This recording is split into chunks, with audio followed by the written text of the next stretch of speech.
ଯାତ୍ରୀଙ୍କ ପାଇଁ ଖୁସି ଖବର ପୁଣି ଆରମ୍ଭ ହେଲା କେଦାରନାଥ ଯାତ୍ରା। ଉତ୍ତରାଖଣ୍ଡ ସ୍ଥିତ ଭଗବାନ ଶିବଙ୍କ 11ତମ ଜ୍ୟୋତିର୍ଲିଙ୍ଗ ବାବା କେଦାରନାଥ ଧାମର ଯାତ୍ରା ଶନିବାର ପୁଣି ଥରେ ଆରମ୍ଭ ହୋଇଛି। ପଦଯାତ୍ରା ମାର୍ଗରେ ଭୂସ୍ଖଳନ କାରଣରୁ ଏହି ଯାତ୍ରା ବହୁଦିନ ହେବ ବନ୍ଦ ଥିଲା, କିନ୍ତୁ ଏବେ ବାବା କେଦାରନାଥଙ୍କ ଦର୍ଶନ କରିବା ପାଇଁ ଶ୍ରଦ୍ଧାଳୁଙ୍କୁ ପୂର୍ବ ତୁଳନାରେ ଅଧିକ ପଦଯାତ୍ରା କରି ବାବାଙ୍କ ଧାମରେ ପହଞ୍ଚିବାକୁ ହେବ। ରୁଦ୍ରପ୍ରୟାଗ ପୋଲିସ ଅଧୀକ୍ଷକ ସର୍ବେଶ ସିଂ ପାୱାର କହିଛନ୍ତି, ଯେଉଁ କିଛି ମୁଖ୍ୟ ସଡ଼କ ମାର୍ଗ ପର୍ଯ୍ୟନ୍ତ ଚାଲିବା ଯୋଗ୍ୟ ରହିଛି, ଯିବା ଆସିବା ପାଇଁ ରାସ୍ତା ଭଲ ହେବା ପରେ ସୋନପ୍ରୟାଗରୁ ଯାତ୍ରୀଙ୍କ ଗୋଷ୍ଠୀଙ୍କୁ ଗୌରୀକୁଣ୍ଡ ଦେଇ କେଦାରନାଥ ପାଇଁ ପଠାଯାଇଛି।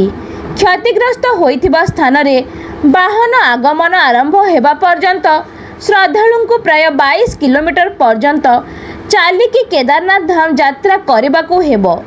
ବର୍ଷା ହେବା ଯୋଗୁଁ ଅସ୍ଥାୟୀ ଭାବରେ ବାହନ ଚଳାଚଳ ବନ୍ଦ ରହିଛି।